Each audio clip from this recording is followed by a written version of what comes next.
कुछ लोग अक्सर पूछते हैं कि इस 10 महीने के संघर्ष ने क्या हासिल किया। मैं उनको सिर्फ 2 चीजें बताना चाहता हूं। आज सुबह से यहां पे इतनी बारिश हो रही है, उसके बावजूद ये इस्माइलाबाद के क्रांतिकारी नौजवान साथी, माताएं, बहनें, हमारे बुजुर्ग इतनी बड़ी संख्या में यहां पे पहुंचे हैं।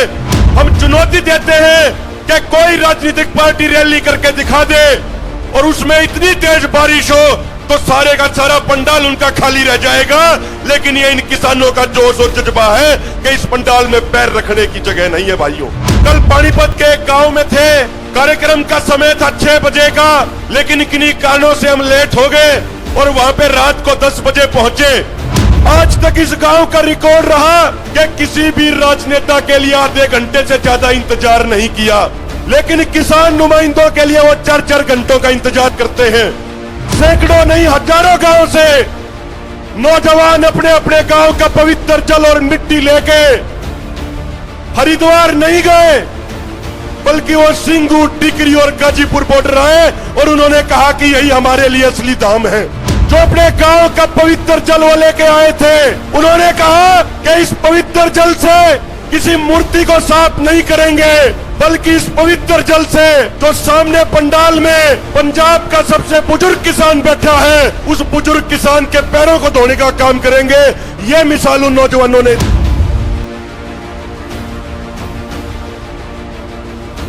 बहुत बहुत धन्यवाद संचालक महोदय राकेश बैंस जी का।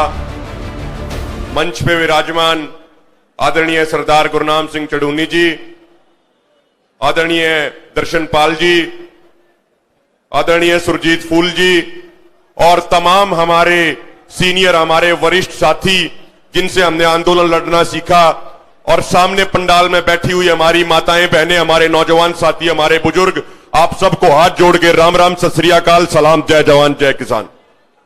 साथियों, कुछ लोग अक्सर पूछते हैं कि इस 10 महीने के संघर्ष ने क्या हासिल किया। मैं उनको सिर्फ 2 चीजें बताना चाहता हूं। आज सुबह से यहां पे इतनी बारिश हो रही है, उसके बावजूद ये इस्माइलाबाद के क्रांतिकारी नौजवान साथी, माताएं, बहनें, हमारे बुजुर्ग इतनी बड़ी संख्या में यहां पे पहुंचे हैं।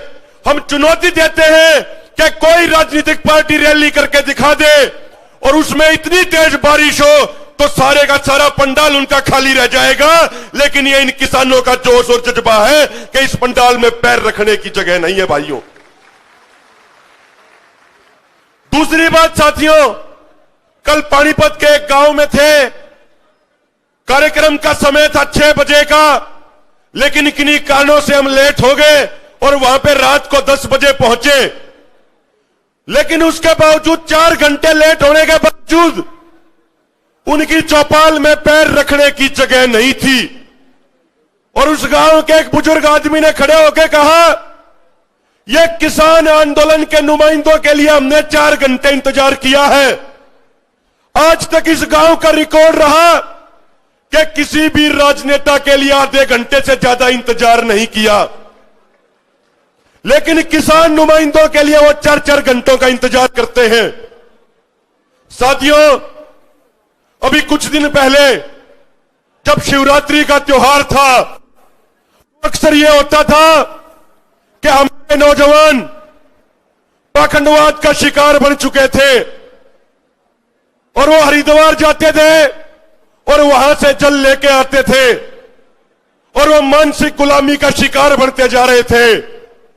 लेकिन इस आंदोलन की उपलब्धि यह है कि अब के बार हरियाणा के सैकड़ों नहीं हजारों गांव से नौजवान अपने अपने गांव का पवित्र जल और मिट्टी लेके हरिद्वार नहीं गए, बल्कि वो सिंगू, टिकरी और गाजीपुर बॉर्डर आए और उन्होंने कहा कि यही हमारे लिए असली धाम है। उन्होंने कहा कि जो ये बुजुर्ग इन धरनों पे बैठे हैं, यही हमारे लिए हमारे भगवान हैं। और एक खटकर टोल से जो नौजवानों की टीम आई, उसने तो कमाल ही कर दिया। जो अपने गांव का पवित्र जल वो लेके आए थे, उन्होंने कहा कि इस पवित्र जल से किसी मूर्ति को साफ नहीं करेंगे, बल्कि इस पवित्र जल से जो सामने पंडाल में पंजाब का सबसे बुजुर्ग किसान बैठा है, उस बुजुर्ग किसान के पैरों को धोने का काम करेंगे। यह मिसाल उन नौजवानों ने सबके सामने पेश करी। छोटी छोटी दो तीन बातें और कहूंगा साथियों, खासकर नौजवान साथी ध्यान से सुने। मोदी सरकार का नारा था 2014 से पहले कि वो हर साल 2 करोड़ रोजगार देंगे, लेकिन 2 करोड़ रोजगार देने की बात तो दूर, पिछले 7 सालों में इस सरकार ने 15 करोड़ रोजगार खत्म कर दिए। यानी जो आने वाली पीढ़ी है, जो आज नौजवान है, जो डबल ग्रेजुएट है, डबल एमए है, डबल पीएचडी है, उनके लिए इस सरकार के पास रोजगार नहीं है मेरे भाइयों। और दूसरी बात, इन 3 कानूनों के माध्यम से वो हमारी जमीन छीनने का प्रयास कर रहे हैं। और याद करो 2014 को, 2014 से पहले हम कहते थे यह गुजरात का मॉडल किसानों की आत्महत्या को बढ़ाएगा, नौजवानों की बेरोजगारी बढ़ाएगा, मजदूरों का शोषण बढ़ाएगा। लेकिन की बात है कि हमारे नौजवान उस समय गोदी मीडिया के प्रचार में पागल हो गए और नौजवान कहने लग गए हर हर मोदी, घर घर मोदी। और आज उसी मोदी ने देश के किसानों को सड़क पर लेकर बैठा दिया। साथियों, 2014 में आपकी जमीन छीनने के लिए ये भूमि अधिग्रहण अध्यादेश लेके आए थे। उस समय 3 बार वो अध्यादेश फेल हुआ, तो अब राज्य सरकारों के माध्यम से वो अध्यादेश लाए जा रहे हैं।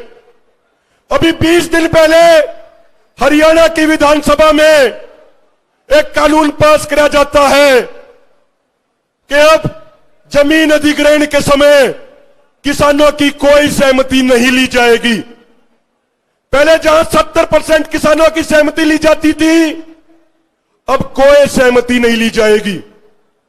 पहले सेक्शन 4, सेक्शन 6 के तहत नोटिस दिए जाते थे, अब कोई नोटिस नहीं दिए जाएंगे। यानी अब सरकार की, कॉरपोरेट घरानों की खुली गुंडागर्दी चलेगी। आपकी जमीन होगी, लेकिन छीनने का काम कॉरपोरेट घराने और ये मोदी सरकार करेगी। तो मेरे साथियों, मेरे भाइयों, मेरे बुजुर्गों, आपसे एक निवेदन करना चाहते हैं। जो ये लड़ाई लड़ रहे हैं, ये लड़ाई आने वाली पीढ़ी के भविष्य को बचाने की लड़ाई है। जब हम भी बड़े हो जाएंगे, हम भी जब बूढ़े हो जाएंगे, तो हमसे आने वाली पीढ़ी, अगली पीढ़ी सवाल करेगी कि जब देश को बचाने की लड़ाई चल रही थी, तब हम क्या कर रहे थे। यदि हम इस आंदोलन में तन मन धन से सहयोग कर रहे हैं, तो छाती चौड़ी करके और सिर ऊंचा करके गर्व से कहेंगे कि देश को बचाने की लड़ाई के समय हम अपनी कुर्बानी देने के लिए तैयार थे। और यदि हम घर पे बैठे रह गए, तो आने वाली पीढ़ियों के, अपने बच्चों के नजरों में नजर मिलाना मुश्किल हो जाएगा। साथियों, अब फैसला आपको करना है कि सिर ऊंचा करके जीना है या नजर झुका के जीनी है। और एक अंतिम बात, प्रधानमंत्री मोदी 2019 में उन्होंने लाल किले से कहा कि भाइयों बहनों 100 लाख करोड़ देश को देंगे। 2020 में कहा कि 110 लाख करोड़ देंगे।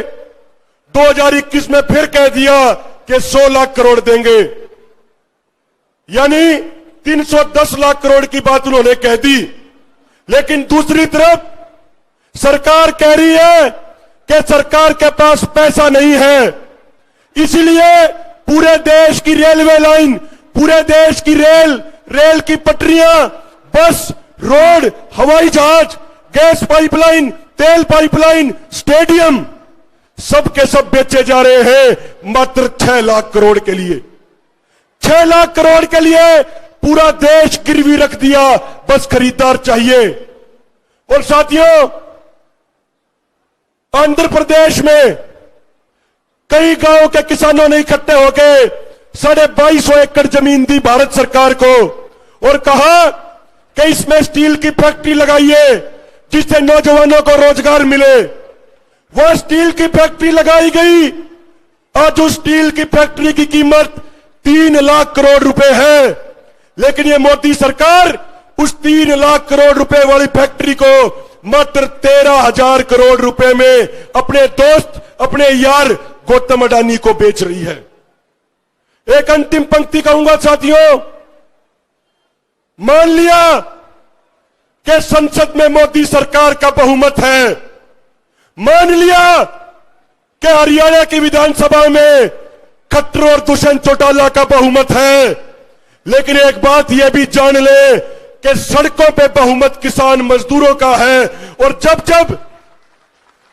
जब संसद और विधानसभाएं बेलगाम होंगी तो सड़कों पे संसद लगेगी, और यह सड़कों वाली संसद उनको आदेश करेगी और उनको वो आदेश मानना पड़ेगा। तो एक बार नारे लगा दो साथियों, जोरदार नारे लगाना। हमें पता है बहुत देर से आप बैठे हो, इतने अनुशासन के साथ आप बैठे हो, तो एक बार दोनों हाथ ऊपर करके नारे लगाएंगे, जोरदार नारे। नारे इस तरीके के लगाने हैं कि दिल्ली तक आवाज जानी चाहिए। किसान मजदूर एकता। भाई लोग इतनी संख्या में हैं, लेकिन आवाज उतनी नहीं आ रही। किसान एकता, मोदी सरकार, खट्टर सरकार, छत्तीस बिरादरी का भाईचारा, संयुक्त किसान मोर्चा। अंत में फिर से संचालक महोदय का और जो आयोजक हैं सरदार गुरनाम सिंह चम्मू जी और हमारे संयुक्त किसान मोर्चा के तमाम सीनियर नेताओं का, सरदार गुरनाम सिंह चडूनी जी, दर्शन पाल जी, सुरजीत फोल जी और अन्य साथियों का बहुत बहुत धन्यवाद। जय जवान जय किसान। पंजाब ਅਤੇ ਪੰਜਾਬੀਅਤ ਨਾਲ ਜੁੜਿਆ ਹਰ ਮੁੱਦਾ, ਹਰ ਖਬਰ ਨਿਰਪੱਖ ਤਰੀਕੇ ਨਾਲ ਤੁਹਾਡੇ ਤੱਕ ਪਹੁੰਚਣ ਦੀ ਕੋਸ਼ਿਸ਼ ਵਿੱਚ ਤੁਸੀਂ ਵੀ ਦੇਵੋ ਸਾਡਾ ਸਾਥ। ਤਾਂ ਹੁਣੇ ਲਾਈਕ ਕਰੋ ਸਾਡਾ ਫੇਸਬੁੱਕ ਪੇਜ, ਸਬਸਕ੍ਰਾਈਬ ਕਰੋ YouTube ਤੇ ਅਤੇ ਫੋਲੋ ਕਰੋ ਇੰਸਟਾ ਅਤੇ ਟਵਿੱਟਰ ਤੇ ਨਿਰਪੱਖ ਪੋਸਟ, ਖਬਰ ਦੀ ਨਿਰਪੱਖ ਆਵਾਜ਼। ਵਿਜ਼ਿਟ ਕਰੋ www.nirpakhpost.com।